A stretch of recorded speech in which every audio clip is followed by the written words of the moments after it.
Crooner Attitude. Jean-Baptiste Tuzet. Marcel Zanini, à l'âge de 99 ans, est parti rejoindre Luis Prima et les autres au paradis du swing. C'est en janvier 2023 que Marcel Zanini, cet éternel artiste au petit chapeau cloche, moustache et petites lunettes rondes, a quitté notre nouveau monde, lui qui avait connu l'ancien monde à ses débuts. Né en 1923 à Istanbul d'une maman grecque et d'un père napolitain, le jeune Marcel Zanini aura la révélation du jazz en 1942 à Marseille en entendant jouer le clarinettiste Benny Goodman dans un film de cinéma. Alors jeune homme, Marcel apprend l'instrument et après les chantiers de jeunesse, à la Libération, il commence à jouer en trio dans les clubs de Marseille. Dans les années 50, il ira tenter sa chance à New York et vivre son rêve américain en jouant avec ses idoles parfois. Mais attention, aux USA, un petit Français n'est jamais gagnant car le jazz, c'est chasse gardée. Alors Marcel revient à Paris et dans les années 60, après avoir fait un bébé à Madame Zanini, il rencontre le scintillant et magnifique Eddie Barclay, le producteur à l'américaine, l'homme qui a introduit le jazz et le disque micro-sillon en France. En une séance au pied levé, il enregistre dans les célèbres studios de Monsieur Barclay, avenue Hoche. Et puis en 1969, il reprend un tube brésilien, Sacundi Sacunda. En français, tu veux ou tu veux pas. Féministe, s'abstenir. MeToo, faisons une pause. LGBT, ignorer ce titre. C'était une époque où plutôt que de séduire sans consentement, on évoluait vers la question préalable. Tu veux ou tu veux pas? Si tu veux pas, tant pis. Belle évolution, scandée par Marcel Zanini, alors ce solide musicien de jazz qui avait compris l'importance du look, avec son chapeau, sa moustache, ses petites lunettes rondes. À chaque fois qu'il apparaissait à la télé, les parents disaient « Oh, regardez ces Zanini !» Plus tard, j'ai pu connaître ce charmant artiste à France Inter. Il m'a toujours porté bonheur. À 96 ans, il jouait encore dans les clubs de Paris et son envie d'associer humour et jazz ne l'a jamais quitté.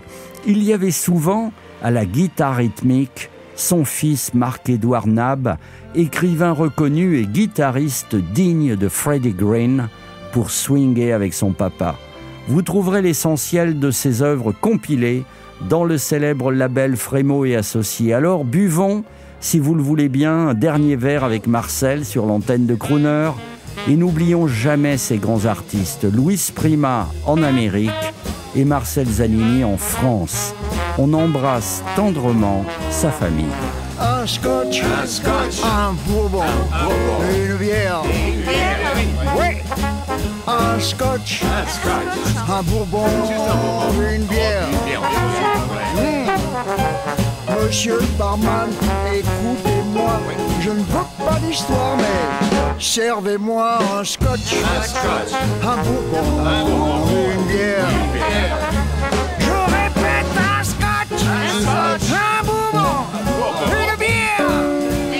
Ouais, un scotch, un bourbon, une bière. Monsieur le barman, écoutez-moi, je ne veux pas de bagarre, mais servez-moi un scotch, un bourbon, une bière.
bourbon, une bière, ouais, un scotch, un bourbon, une bière, bière.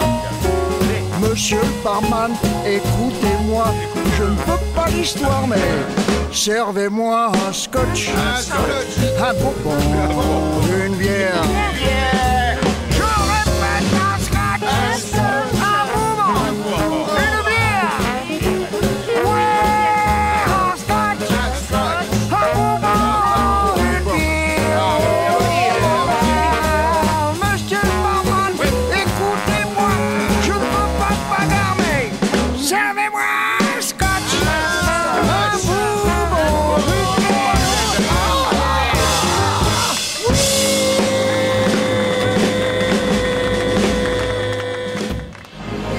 Retrouvez la Minute Crooner Attitude de Jean-Baptiste Tuzet en podcast sur lecrooner.fr.